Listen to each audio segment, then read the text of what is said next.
Olá, coisa querida! Falando de remédios constitucionais, vamos falar agora de um remédio que é coisa fina, que é coisa querida, que é tipo aquele paracetamol dos remédios, sabe? Serve para um monte de coisa. Vem comigo então para os slides.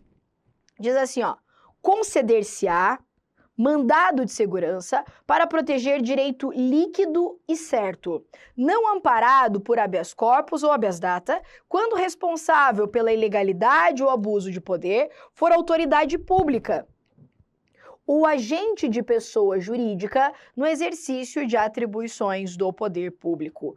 Para que serve o tal do mandado de segurança? O mandado de segurança é um remédio constitucional que serve para proteger um direito muito específico, que é o direito líquido e certo. E ele serve para proteger o direito líquido e certo, que a gente já vai ver o que é, quando a violação desse direito for provocado por um ato de uma autoridade pública.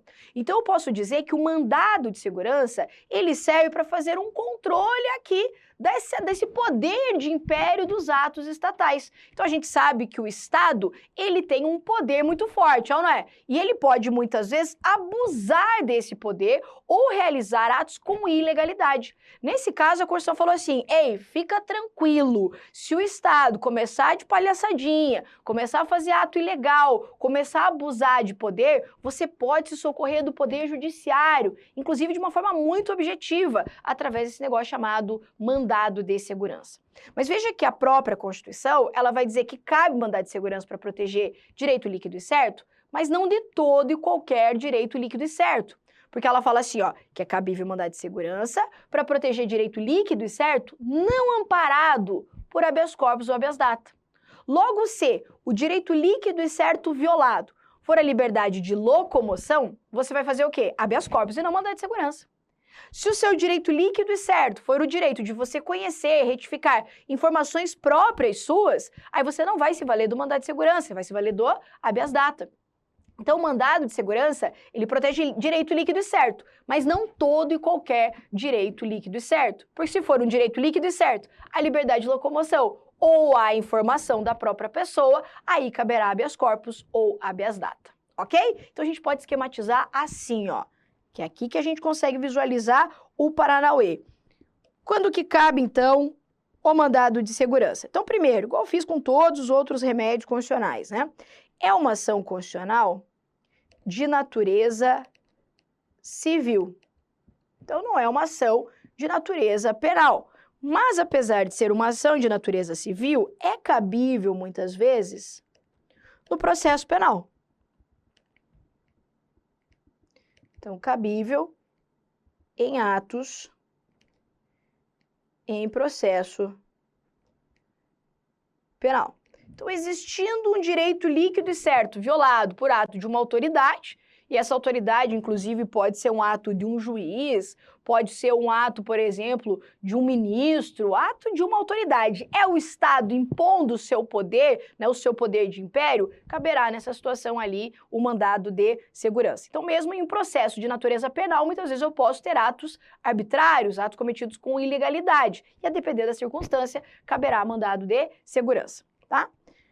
Então, eu quero destacar aqui, ó, o que é esse ato de autoridade. Vou colocar aqui primeiro, né? Então, a natureza é civil, ele serve, então, para proteger direito líquido e certo, vou colocar assim, ó, líquido e certo, quando houver um ato de ilegalidade ou abuso de poder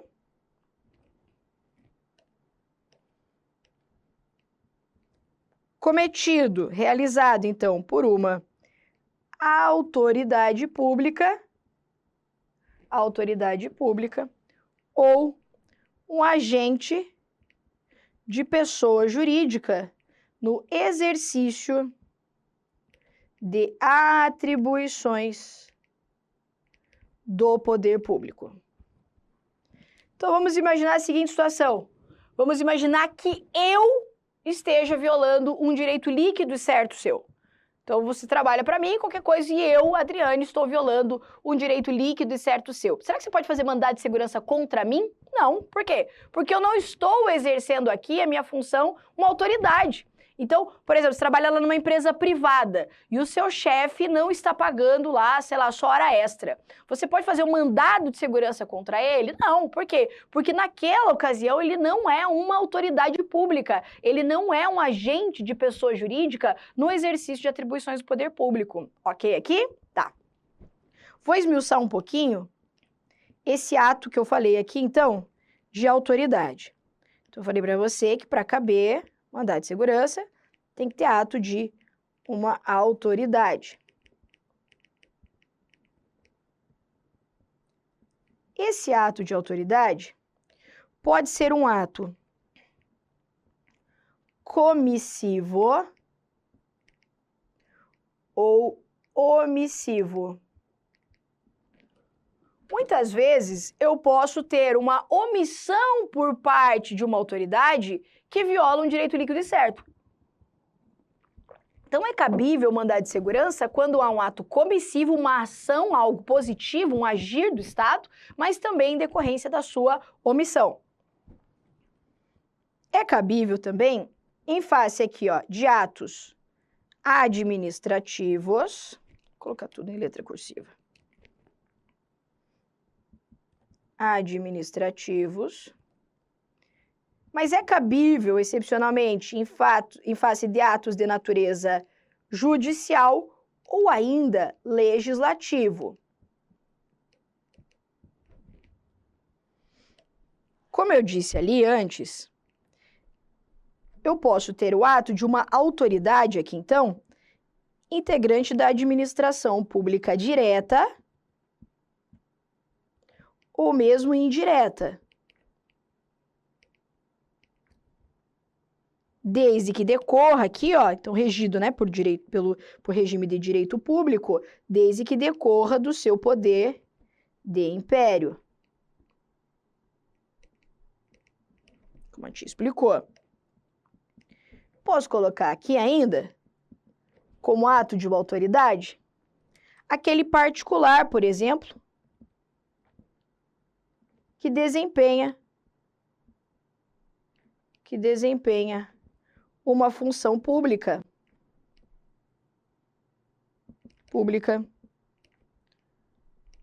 por delegação. Deixa eu pôr para cá para caber tudo que eu quero pôr. A função pública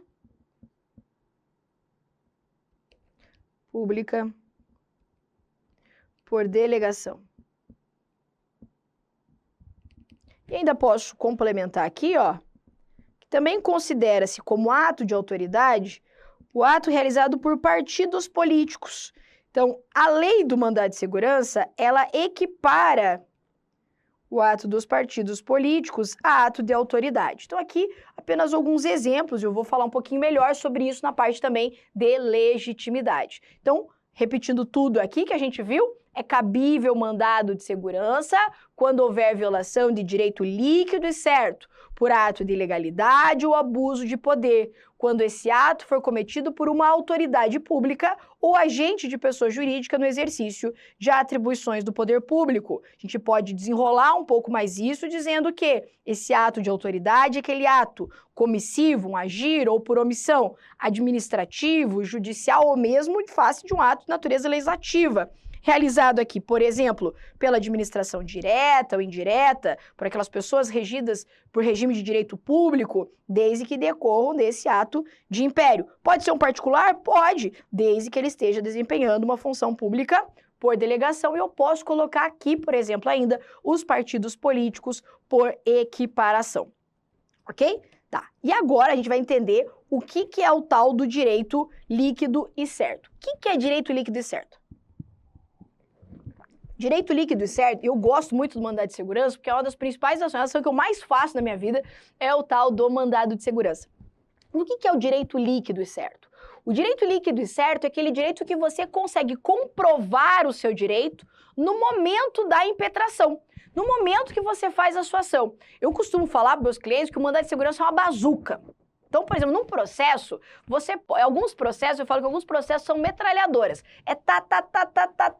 Você pode atirar para vários lados. Mas o mandado de segurança não. O mandado de segurança é uma bazuca, é um tiro só. Ou você atira para o lugar certo, ou você vai atirar para o lugar errado e vai dar muito ruim isso aqui, ó.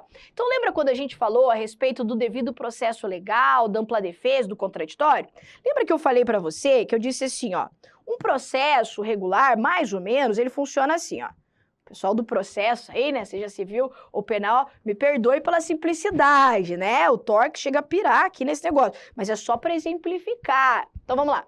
Todo processo começa com uma petição inicial, certo? Então alguém tem que pedir alguma coisa para um juiz. Essa petição inicial pode ser, por exemplo, uma denúncia lá, né, na ação penal, pode ser, por exemplo, o mandado de segurança, a petição inicial, então, do mandado de segurança. Então, eu tenho vários tipos de ações. Então, eu tenho aqui sempre um pedido inicial, que a gente chama de petição inicial. Essa petição inicial, ela é designada, ela é dirigida para um juiz. Então, a minha petição não é dirigida para outra parte, minha petição é dirigida para o juiz. Juiz, olha aqui o meu direito que está sendo violado, olha aqui meu direito líquido e certo, olha que palhaçada que está acontecendo. É o esperneio judicial, tá? O juiz, será que ele já pode, por exemplo, mandar prender? O juiz já pode pegar e já mandar fazer e acontecer e tal? Não. Eu tenho que assegurar o quê? O contraditório, fora liminares que a gente sabe, né, lá no processo civil, principalmente, tem várias peculiaridades, mas a gente não vai entrar nesse fato aí, porque isso é problema, é treta dos processualistas. Tá, mas a ideia é assim, né, eu peço para um juiz vai analisar e vai falar assim, ei, estão falando que você fez isso aqui. Ah, você fez isso aqui? É isso que o juiz faz. Ele intima a parte contrária, então, contra quem eu estou fazendo a minha ação, quem é o réu desse processo, para essa pessoa fazer o quê? Se defender. Então, ela vai apresentar a defesa. Lá na ação penal, então o cara faz defesa preliminar, lá no processo civil faz um negócio chamado contestação, dependendo da ação chama embargos, e aqui a nomenclatura vai até a galáxia. Então, a pessoa vai se defender. É assim que funciona. Depois que ela apresenta a defesa, eu tenho uma fase de produção de provas.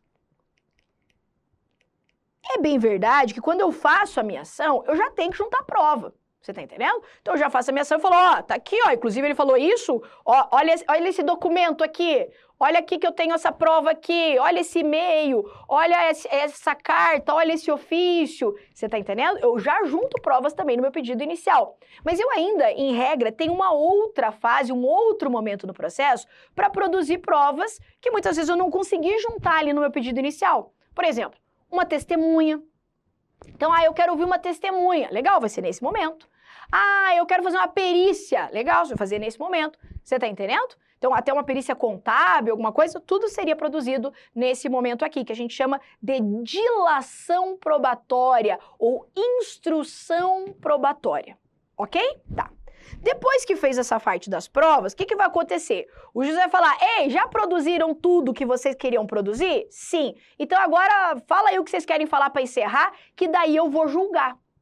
Então a gente tem uma fase que chama de alegações finais. Aí todo mundo vai falar, tá vendo? Eu disse lá na petição inicial, inclusive a testemunha falou isso.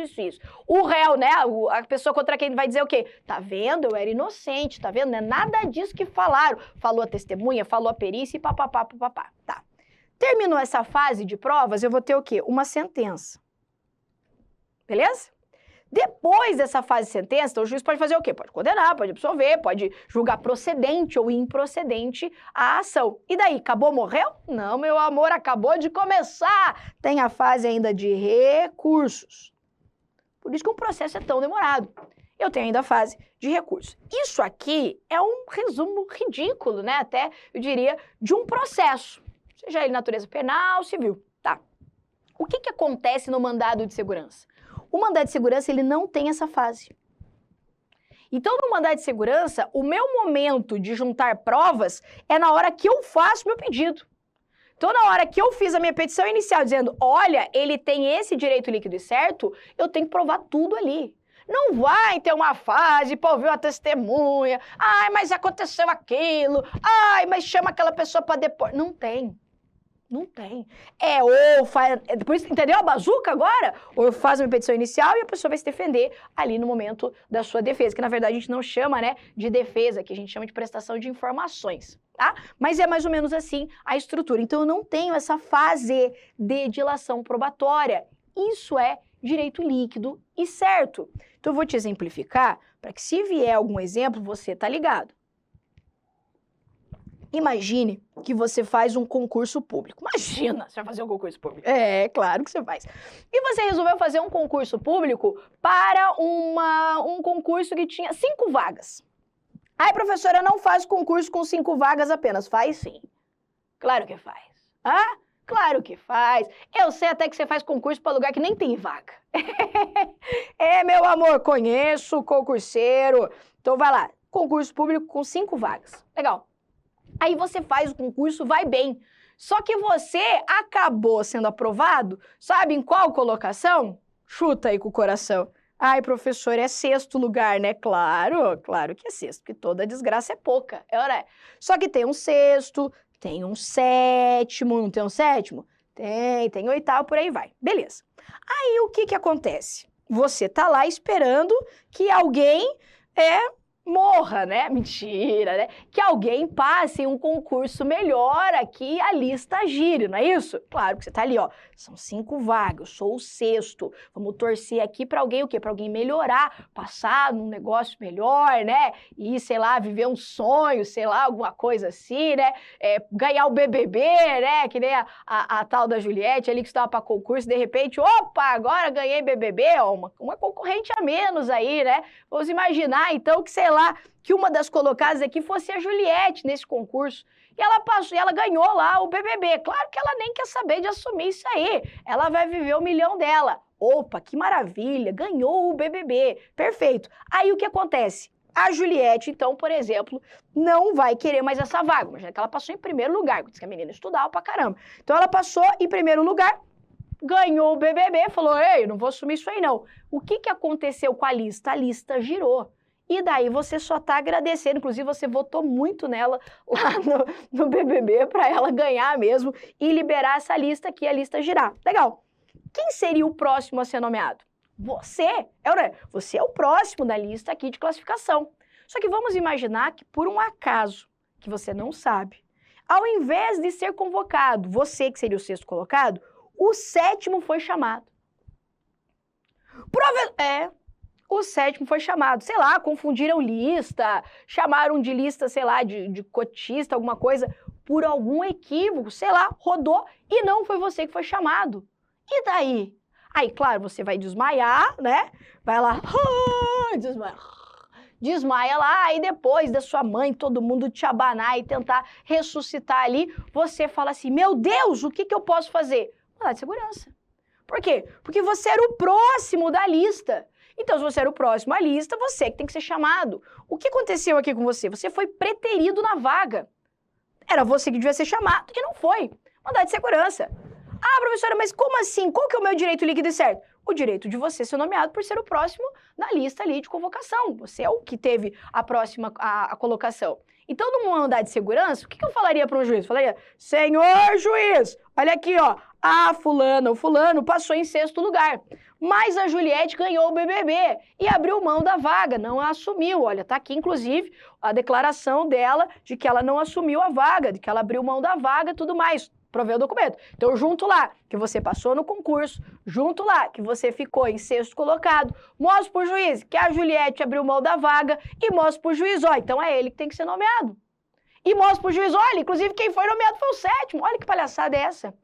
Nesse caso aqui, o meu direito é líquido e certo. Eu consigo provar os fatos no momento da minha impetração, no momento que eu faço o meu pedido inicial. Veja que eu não tenho aqui que chamar sua mãe para depor, para dizer o quanto você sofreu, o quanto você estava angustiado com o que aconteceu. Não, mandado de segurança não serve para pedir indenização. Opa, isso já foi objeto de prova. Não é para isso. Mandado de segurança serve para quê? Ei, esse é meu direito, me dê. É isso que eu quero, meu direito líquido e certo. É para isso que serve um mandado de segurança. Você entendeu? Então a gente pode colocar assim, ó. O direito líquido e certo, então, é aquele que as provas já estão pré-constituídas. Eu já tenho elas no momento da minha impetração. Agora eu quero fazer uma observação aqui, ó. A própria lei do mandado de segurança, e eu já vi questão sobre isso, entende que não viola, né, essa ideia de direito líquido e certo se a prova estiver na posse da autoridade ou do estabelecimento público aqui, e ela se recusa a fornecer o documento.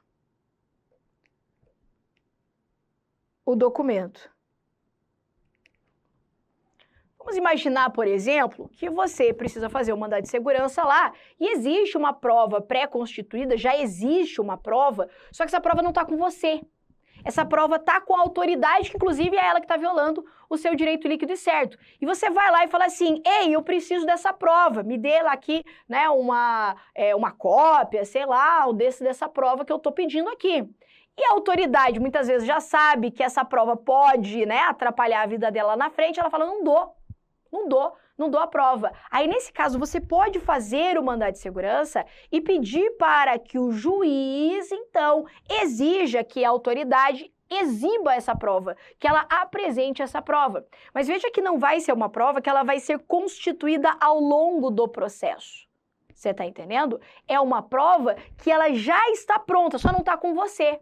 Inclusive, essa foi uma questão, salvo engano, da Banca CESP de 2019, ok? Então, a prova tem que ser pré-constituída e não viola o direito líquido e certo, considera-se também como prova pré-constituída aquela prova que estiver, então, na posse da autoridade, né, do estabelecimento público, que se recusa a fornecer, eventualmente, esse documento e tal. E daí, como eu disse, o juiz pode exigir que se exiba, né, que ele apresente esse documento já feito, já realizado. Eu posso dizer também que há direito líquido e certo quando não há controvérsia sobre os fatos.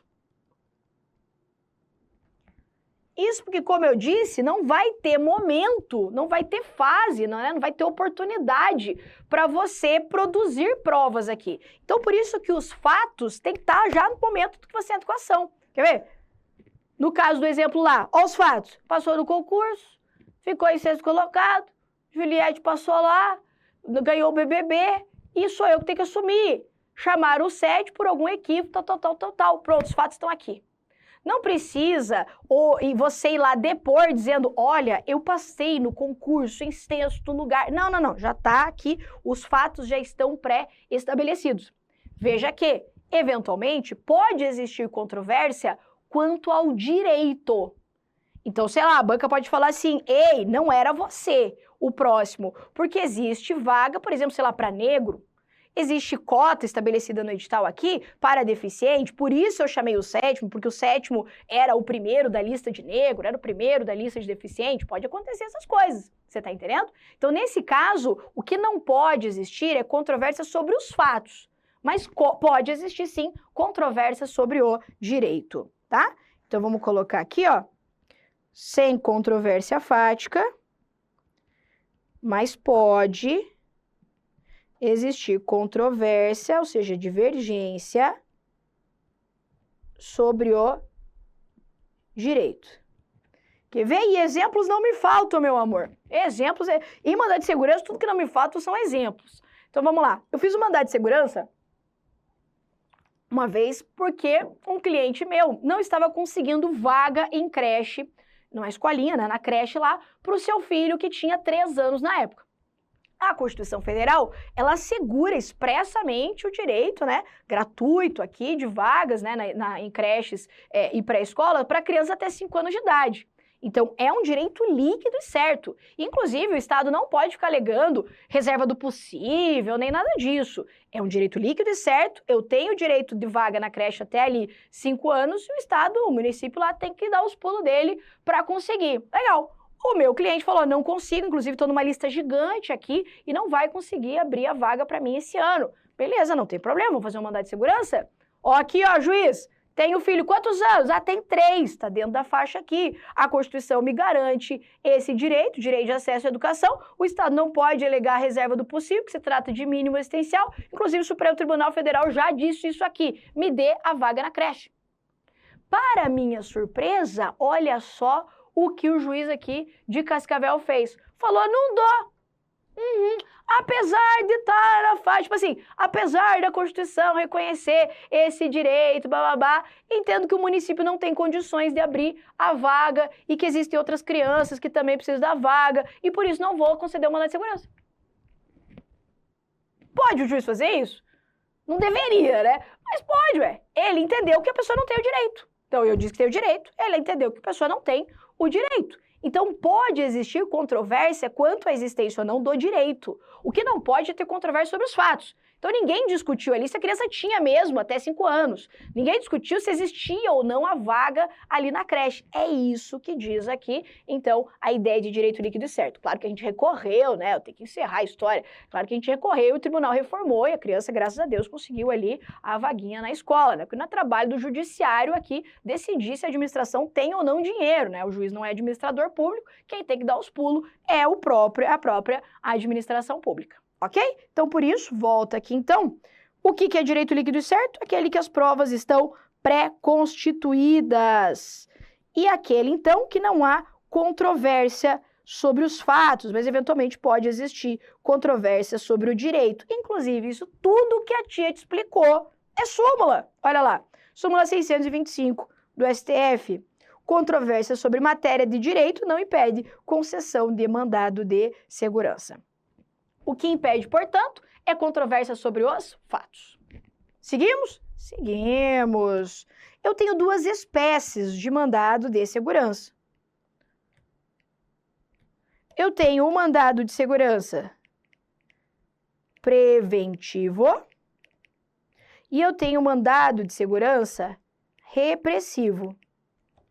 Mandado de segurança preventivo é quando existe uma ameaça a um direito líquido e certo meu. Enquanto que o habeas corpus, né? O mandado de segurança repressivo é quando já há violação do meu direito líquido e certo. Então, numa situação em que há uma situação em que há condições de violar o meu direito líquido e certo, mandado de segurança preventivo. O meu direito líquido e certo já foi efetivamente violado, aí eu falo em mandado de segurança repressivo. Ok? Então, como que isso aqui vem em prova? Dizendo que o mandado de segurança tem apenas caráter repressivo. Errado. Eu posso usar mandado de segurança, eu posso me valer do mandado de segurança de forma preventiva. Ok? Ótimo aqui essas espécies e já está de bom tamanho aqui. Bom, e eu fico por aqui então nesse nosso bloco a respeito do mandado de segurança. Na sequência falaremos a respeito da legitimidade do mandado de segurança. Te espero no próximo bloco. Até lá! Beleza até aqui? Sim ou não? Até aqui tudo bem? Sim? Vamos de legitimidade. Vocês estão entendendo o que a tia está falando de mandado de segurança? Mesmo quem nunca viu esse tema na vida? A Vivian já viu, tenho certeza. Porque a Vivian eu conheço, ela já tá, ó. E a Vivian já manja dos paranauê do direito constitucional, que eu sei. Ah, Débora! Mas você viu que, ó, tendo você no chat pra mim, eu já rico mais ligada, entendeu? Então eu vi que deu ali 29 minutos e eu ia começar o tópico legitimidade. Falei, não vou começar. Então tá bom. Então vamos falar da legitimidade agora de forma um pouquinho mais aprofundada. Isso mesmo, Ana. Então, já houve violação do direito líquido e certo, mandado de segurança repressivo. Então, por exemplo, no caso dos mandados de segurança que eu exemplifiquei, o cara lá que foi preterido na vaga, por exemplo. Então, já houve a convocação do 7º colocado. Então, publicou o edital lá, chamando o 7º. Pronto, violou o meu direito líquido e certo. Entendeu? Veja que não precisa aqui alguém falar, você não vai assumir, não é isso? Então, quando eu tenho a publicação do edital que não convoca ele e que ele então foi preterido na vaga, abre-se aqui então a violação do direito líquido e certo, ok?